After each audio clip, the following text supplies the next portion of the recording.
நமசிவாய. பொதுவாக அதாவது 2 நபர்களுக்குள்னு வச்சுக்கோங்க. மெயினா வந்து கணவன், மனைவி அல்லது வந்து பார்த்தோம்னா ரொம்ப நெருக்கமானவர்கள், திருமணமாக போகிறவர்கள். இது மாதிரியான விஷயமா தான் நான் வந்து பார்க்க போறோம்னு வச்சுக்கோங்களேன். ஈவன் வந்து பார்த்தோம்னா ஃப்ரெண்ட்ஸ் அந்த மாதிரியான விஷயமா கூட வரலாம். தேர்ட் பெர்சனோட இன்டர்ஃபியரன்ஸ் அப்படின்ற மாதிரியான ஒரு விஷயம் இருக்கு இல்லையா? அந்த தேர்ட் பெர்சனோட இன்டர்ஃபியரன்ஸ் அப்படின்றது 3ஆம் நபருடைய தலையீடு அப்படின்ற மாதிரியான விஷயங்கள். அதனால் நமக்கு ஏற்படக்கூடிய குழப்பங்கள். நிறைய வீட்ல பார்த்தோம்னா, நாங்க 2 பேரும் வந்து அன்பாகத்தான் இருக்கிறோம். ஆனால் 3ஆம் நபர் தலையீட்டினால் தான் நமக்கு வந்து ஏகப்பட்ட பிரச்சனை வருது அப்படின்ற மாதிரியான விஷயங்கள் எல்லாமே ரெகுலராகவே இருக்கக்கூடிய ஒரு விஷயங்கள். இது தொடர்ந்து வந்து பார்த்தோம்னா கமெண்ட்ல மட்டும் இல்லை, நான் காலங்காலமா இதை கேட்டுட்டு வர்றது. நேர்ல வரக்கூடிய அன்பர்களும் பெரும்பாலான நண்பர்களுக்கு இது மாதிரியான ஒரு விஷயங்கள், ஒரு குறைபாடு இது மாதிரி இருக்கும். இதனால வந்து பார்த்தோம்னா ஈவன் சில பேருக்கு வீட்டில் வந்து டைவர்ஸ் வரைக்கும் போயிடுது அப்படின்ற மாதிரியான விஷயங்கள்லாம் இருக்கு.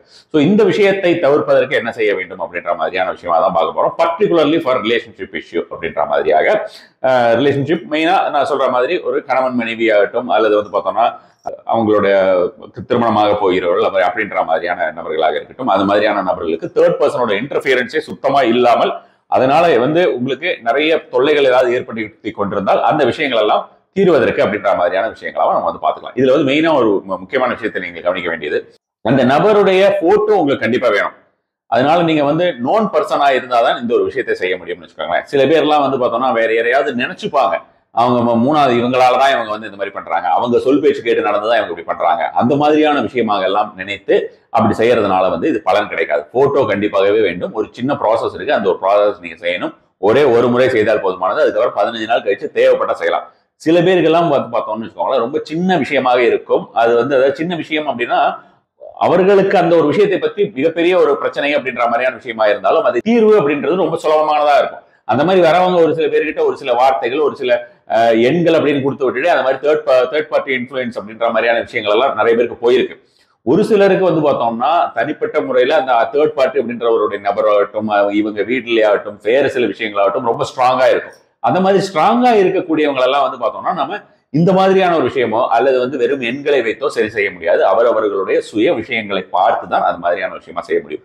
பெரும்பாலான நபர்களுக்கு இந்த ஒரு விஷயம் ரொம்ப ரொம்ப எஃபெக்டிவான ஒரு விஷயமா தான் இருக்குன்னு அவுட் ஆஃப் 100 90 ஆர் 80 to 90% வந்து இது வந்து கண்டிப்பான முறையில சக்சஸ் ஆகும் அப்படின்ற மாதிரியான விஷயம் தான். அட் த சேம் டைம் இன்னொரு முக்கியமான விஷயத்தை இதில் நீங்கள் பார்க்க வேண்டும். இது திருப்பி அடிக்கக்கூடிய ஒரு விஷயமா இருக்கும். எப்படி திருப்பி அடிக்கும்னா, இப்போ ஒரு கப்பல்ஸ் இருக்காங்க, அவங்க வந்து மாமியார் மாமனார் இந்த மாதிரி சேர்ந்திருக்காங்கன்னு வச்சுக்கோங்களேன். இவங்க வந்து இதுல வந்து ஒரு நபர் வந்து என்ன பண்ணுவாங்கன்னா மாமனார் மாமியாரை பிடிக்காது அல்லது வந்து அவர்கள் ஏதாவது இவங்களை வந்து சொல்லிக்கிட்டே இருப்பாங்க. அது இயல்பு தான்.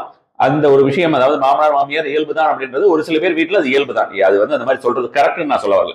ஆனா அந்த மாதிரியான விஷயங்கள் சொல்லக்கூடிய நபர்கள் அவர்களுடைய வாழ்க்கை முறை, அவர்கள் வாழ்ந்த விதம் அது மாதிரியான விஷயமா இருக்கும். அப்படி சொல்றாங்களேங்கிறதுக்காக இந்த மாதிரியான விஷயத்தை நீங்கள் செய்தீர்கள் என்றால் அது பின்விளைவுகளை சந்திக்க வேண்டி வரும். சோ அதனால அப்படி பார்த்துக்கோங்க. அதுக்காக இருக்கக்கூடாது. இவர்கள் வந்து உங்களை பிரிக்க நினைக்கிறார்கள், உங்களுடைய ரிலேஷன்ஷிப்பை பிரிக்கக்கூடிய ஒரு நபராக இருக்கிறார்கள். இப்ப பாத்தீங்கன்னா இந்த ஒரு விஷயத்தை பொறுத்த வரைக்கும் ஆண் பெண் அப்படின்ற மாதிரியான விஷயமாக இருந்தாலும் இதை செய்யலாம். பெண் ஆண் அப்படின்ற மாதிரியான விஷயம், அதாவது ஆணும் இந்த விஷயத்தை செய்யலாம், பெண்ணும் இந்த விஷயத்தை செய்யலாம். இதற்கு வேற எந்த ரூல்ஸும் இல்லை. அட் த சேம் டைம் இந்த ரூல்ஸ் அப்படின்ற விஷயத்தை பொறுத்த வரைக்கும் பெண் எல்லா நாளும் செய்யலாமா அப்படின்னு எல்லாம் கேட்பாங்க. அவங்க எந்த நாளா இருந்தாலுமே இந்த ஒரு விஷயத்தை செய்யலாம். பட் ஆனா இவங்க வந்து ஒரு அசியூம் பண்ணிக்கிட்டு ஏதாவது ஒரு விஷயம், இந்த மாதிரி இவங்களால நமக்கு பிரச்சனை, மாமியார்னால பிரச்சனை, நாத்தனார்னால பிரச்சனை, மருமகனால பிரச்சனை, மருமக வந்து நம்மளையும் பையனையும் பிரிக்க பார்க்கறான், இந்த மாதிரியாக எல்லாம் எண்ணி மருமகளுக்கு வந்து அவளோட இன்டர்ஃபியரன்ஸ் இருக்கக்கூடாது, அவள் விலகி போக வேண்டும், அந்த மாதிரியாக எல்லாம் இந்த ஒரு விஷயத்தை செஞ்சிடக்கூடாது. ஏன்னா நாம செய்யக்கூடிய ஒரு சில தாந்திரிக காரியங்கள் அப்படிங்கிறது மிகப்பெரிய ஒரு விளைவுகளை ஏற்படுத்தக்கூடியதாக இருக்கும். அதாவது பலன்களை கொடுக்கக்கூடியதாக இருக்கும். அந்த பலன்கள் நற்பலன்களாக மட்டுமே இருக்க வேண்டுமே தவிர யாரையும் கெடுக்கக்கூடிய ஒரு பலன்களாக இருக்க வேண்டிய அவசியம் இல்லை. இந்த ஒரு விஷயம் என்ன பண்ணணும்னா என்ன சொல்றது, அவர்களை வந்து ஸ்தம்பிக்க செய்யும். அவங்க வந்து உங்களோட விஷயத்துக்குள்ள என்டர் ஆக மாட்டாங்க அப்படின்ற மாதிரியான ஒரு விஷயமா இருக்கும். இதுதான் உங்களுடைய நோக்கமா இருக்கும். அவங்களை பிரிச்சு போடுறது நோக்கமா இருக்கக்கூடாது. இது வந்து வித்வேஷனம் பண்றது கிடையாது. நம்ம அஷ்டகர்மத்தில் நம்ம வந்து வசியம், மோகனம், தம்பனம், வித்வேஷனம், மாரணம் இது மாதிரியான விஷயங்கள் எல்லாமே நம்ம வந்து சொல்லுவோம்.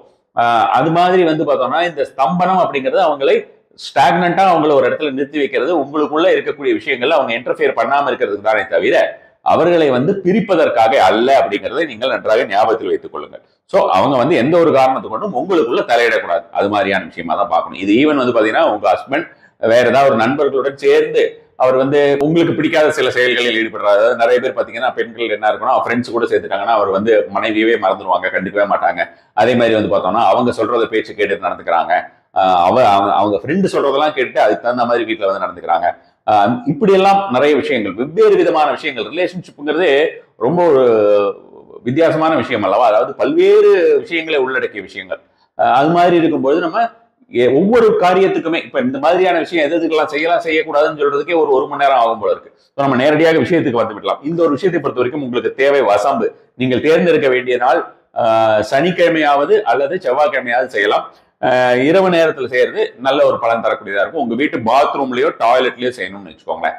அது மாதிரியான விஷயமாக உங்களுக்கு தேவை ஒன்னே ஒண்ணுதான், ஒரு வசம்பு, ஒரே ஒரு மார்க்கரோ அல்லது ஏதாவது ஒரு பேனா மார்க்கர் மாதிரியோ அல்லது ஸ்கெட்ச் மாதிரியோ இதுல எழுதுறதுக்கு, இது மாதிரியான விஷயம்.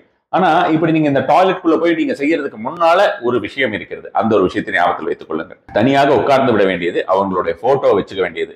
போட்டோ வச்சுக்கோங்க. இதுல நீங்க இந்த திசையை பார்க்கணும் அந்த திசையை பார்க்கணும் அப்படின்றதெல்லாம் அவசியம் இல்லை. அப்படி உங்களுக்கு இன்னும் பர்டிகுலரா செய்யணும் அப்படின்ற மாதிரி இருந்ததுன்னா மேற்கு புறமாக பார்த்து, அதாவது மேற்கு புறத்தை பாருங்கள், அல்லது மேற்கில் அமர்ந்து மேற்கே பார்த்து செய்தால் கூட அது வந்து பண்ணக்கூடிய நல்லா ஃபாஸ்டா ஒர்க் ஆகக்கூடிய விஷயமா தான் இருக்குன்னு வச்சுக்கோங்களேன். வசம்பு இருக்கு இல்லையா, வசம்பு ஒரு பக்கத்துல கையில வச்சுக்கோங்க. ஒரு மந்திரம் ஒன்று இருக்கிறது. இந்த மந்திரம் சொன்னாதான் இந்த ஒரு விஷயம் பலிக்கும். இந்த ஒரு மந்திரத்தினை சொல்ல வேண்டியது.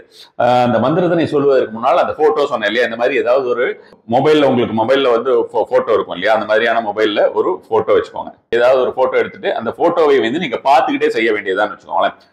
மெயினா இந்த மொபைலை நீங்க வந்து பார்த்துக்கிட்டே செய்யறதுங்கிறது தான் உங்களுக்கு பலன் தரக்கூடிய ஒரு விஷயமாக இருக்கும். நீங்க பார்க்காம அதை செய்யக்கூடாது. பார்க்கும்போது உங்களோட அந்த எனர்ஜி அப்படின்ற மாதிரியான விஷயங்கள் கண்டிப்பாகவே அதில் வந்து நன்றாக தெரிய வேண்டும். சரியா? ஸோ அதனால பார்த்துக்கோங்க. இந்த மாதிரி ஒரு போட்டோ, நான் ஒரு போட்டோ எடுத்து வச்சுட்டேன். அந்த ஒரு போட்டோவை எடுத்து வைத்துக்கொண்டு அந்த போட்டோவையே பார்த்து கொள்ளுங்கள். பார்த்துட்டு அந்த வசம்பு கையில் இப்படி வச்சிருக்கீங்களா, இந்த வசம்பு இருக்கு இல்லையா, அந்த வசம்பு வந்து இது அந்த போட்டோ மேல வச்சிட வேண்டியது. போட்டோ அதாவது எனர்ஜி பாசிங் அப்படின்றாங்க. நம்ம வந்து ஒரு ஹீலிங் மெத்தட்ஸ், நிறைய ஹீலிங் மெத்தட்ஸ், வேரியஸ் ஹீலிங் மெத்தட்ஸ்ல எல்லாம் ஒரு எனர்ஜி பாஸ் பண்றது அப்படின்ற மாதிரியான விஷயங்கள் ஆள் இல்லாமையே போட்டோ மூலமாக அல்லது போட்டோவே இல்லாம கூட வெவ்வேறு இடத்துல இது பண்றது. இன்னும் ரொம்ப எளிமையா சொல்ற மாதிரிங்களா, உங்களுக்கு கூட்டு பிரார்த்தனை அப்படின்ற மாதிரியான விஷயங்கள், எங்கேயோ ஒரு இடத்துல இருக்கிறவங்களுக்காக இங்க நம்ம பிரார்த்தனை பண்றது, இந்த மாதிரியான விஷயங்களுக்கு சார்ந்தவையாக தான் இந்த ஒரு விஷயம் இருக்கும்னு வச்சுக்கோங்களேன். எனர்ஜி பாஸ் பண்றோம் அப்படின்ற மாதிரி. ஸோ இதை வைத்துக்கொண்டு என்ன பண்ணுங்கன்னா, அப்படியே வசம்பை வைத்துக்கொண்டு அந்த போட்டோ மேல ஒரு இடத்துல அப்படி கை வச்சிருங்க. வச்சுட்டு மனசுக்குள்ள இந்த ஒரு வார்த்தை, ஆனால் அங்கே பார்த்துட்டு சொல்லுங்க. மனசுக்குள்ள சொன்னாலும் சரி, நீங்கள் அங்கே பார்த்து கொண்டு இருக்க வேண்டும். அது ரொம்ப ரொம்ப முக்கியம். மனசுக்குள்ள சொன்னாலுமே இந்த விஷயத்தை பார்க்க வேண்டும். அவர்களே பார்த்து கொண்டு ஸ்தம்பய ஸ்தம்பய ஸ்தம்பய ஸ்தம்பய ஸ்தம்பய ஸ்தம்பய ஸ்தம்பய ஸ்தம்பய ஸ்தம்பய ஸ்தம்பய. இதுக்கு அடுத்தபடியாக வேற ஒரு முக்கியமான ஒரு மந்திரம் இருக்கிறது. பட் அந்த மந்திரத்தை நான் இப்போ இந்த இதுல சொல்ல விரும்பவில்லை, தவறான விஷயத்துக்கு யூஸ் பண்ணக்கூடும் சொல்லிட்டு இது மாதிரியான விஷயமாக வைத்துக்கொண்டு ஸ்தம்பய ஸ்தம்பய ஸ்தம்பய ஸ்தம்பயன்னு நீங்க வந்து மனசுக்குள்ள ஒரு 10 நிமிஷமாவது 15 நிமிஷமாவது அவர்களை பார்த்து கொண்டே சொல்ல வேண்டியது. உங்களுடைய ஃபுல்லா இப்ப வந்து கண் திருஷ்டின்லாம் சொல்றோம்ல, அது மாதிரியான விஷயமாக ஒரு கண் திருஷ்டி அப்படின்ற மாதிரியாக இருந்தால் அந்த கண் திருஷ்டி எல்லாம் எப்படி உங்களுக்கு பாஸ் ஆகுது? சாதாரணமா கண்ணால பார்த்துட்டு எதுவும் மந்திரம் எல்லாமே சும்மா சாதாரணமா ஒருத்தங்க வந்துட்டு போனாலே நம்ம வீட்டுக்கு ஆகுறது இல்லைன்னு சொல்லுவோம்ல, இது மாதிரியான போட்டோவை வைத்துக்கொண்டு இந்த மாதிரி வைக்க வேண்டியது. இப்ப நான் இப்ப இந்த ஒரு போட்டோ வைத்திருக்கேன், இப்ப இந்த மாதிரியான விஷயமா சொல்றோம். அது மாதிரி நீங்க வந்து இந்த போட்டோவோ இல்ல வேற எந்த போட்டோவோ உங்களுக்கு தேவையான போட்டோவை வைத்துக் கொள்ள வேண்டியது. அது மாதிரி வைத்துட்டு நீங்க இந்த ஒரு விஷயத்தை சொல்லிவிட வேண்டியதுதான். இது மாதிரி சனிக்கிழமையோ செவ்வாய்க்கிழமையோ தேர்ந்தெடுத்து முதல்ல இந்த மாதிரி செய்யிட்டு அதுக்கப்புறம் அந்த வசம்ப உள்ள எடுத்துட்டு போறீங்க. இந்த மாதிரியான ஒரு இதுவும் எடுத்துட்டு இருக்கேன். நான் ஆல்ரெடி எழுதிட்டேன். இப்ப எழுதுறதெல்லாம் உங்களுக்கு காமிச்சு டைம் வேஸ்ட் பண்ண வேண்டாம்னு சொல்லிட்டு, சோ இதுல வந்து பார்த்தோம்னா எழுதியிருக்கிறது பாருங்க. இந்த மாதிரி எழுதியிருக்கிறது வந்து ராவணன் அப்படின்னு எழுதியிருக்கேன். நான் வந்து கொஞ்சம் ஓரமா எழுதிட்டேன். சோ இதுல இந்த ராவணன்கிறது நீங்க எழுத போறதுல எந்த நபரும் அந்த நபர், இது ஒரு நபருக்கு செய்தால் மட்டுமே பலன் தரும். அட் டைம்ல ஒரு நபருக்கு மட்டும்தான் செய்ய முடியும். உங்களுக்கு வந்து 4-5 பேர் அந்த மாதிரி உங்களுடைய வாழ்க்கையில இருக்கிறார்கள், தேர்ட் பர்சன் ரிமூவர் அப்படின்னா நீங்க வந்து 15 நாள் இடைவெளி விட்டு செய்ய வேண்டியது. ஒரே நபரே அந்த 15 நாள்ல உங்களுக்கு அந்த மாதிரியான விஷயமாக நான் ஆகல அப்படின்ற மாதிரி, உங்களுக்கு ரொம்ப எஃபெக்டிவா இல்ல கொஞ்சம் தான் இருக்கு அப்படின்ற மாதிரிலாம் நினைச்சீங்கன்னா இன்னொரு தடவை 2வது தடவை செய்யலாம். 2 தடவைக்கு மேல ஒரு நபருக்கு செய்யக்கூடாது. அதுக்கப்புறம் உங்களுக்கு தேவைப்பட்ட வாழ்க்கையில நீங்க எப்போது ஒரு முறையாக வேற நபர்களுக்கு செய்துக்கலாம். ஒரே நபருக்கு 2 முறைக்கு மேல் செய்ய வேண்டாம். ரொம்ப எஃபெக்டிவா தான் இருக்கும் இது. சோ இந்த மாதிரியாக உள்ள உட்காந்து எழுதிடுறீங்க, டாய்லெட்ல உட்காந்து எழுதிடுறீங்க இல்லையா, எழுதிட்டு டாய்லெட்லயே ஏதாவது ஒரு இடத்துல வச்சிருங்க. கை கால் கழுவி கொண்டு வீட்டுக்குள்ள வந்து விடுவீங்க. வந்துட்டு என்ன பண்ணுங்கன்னா அடுத்த நாள் நீங்க வந்து தூக்கி போடணும். இது வந்து நீங்க என்ன பண்றீங்கன்னா செவ்வாய்க்கிழமையோ சனிக்கிழமையோ இந்த மாதிரியான ஒரு விஷயமாக பண்ணிட்டு பகல் வேளையில இந்த 2 பக்கமும், அதாவது நான் வந்து ஓரமா எழுதிட்டேன்னு சொன்னேன், உங்களுக்கு நீங்க நடுவுல எழுதணும். இந்த 2 இடத்துலயுமே இந்த 2 இடத்துலயும் சுல்லாணின்னு சொல்லுவாங்க, சின்ன ஆணி. நீங்க ஹார்ட்வேர் கடையில கேட்டீங்கன்னா கிடைக்கும். அந்த ஆணியே அடிக்க வேண்டியது. இந்த நேம் மேல அடிச்சிடாதீங்க, நேமுக்கு பக்கத்துல இந்த பக்கம் ஒன்று இந்த பக்கம் ஒன்று, இந்த மாதிரி பேருக்கு 2 பக்கங்களிலுமே இந்த ஆணியை அடிக்க வேண்டியது. சரியா?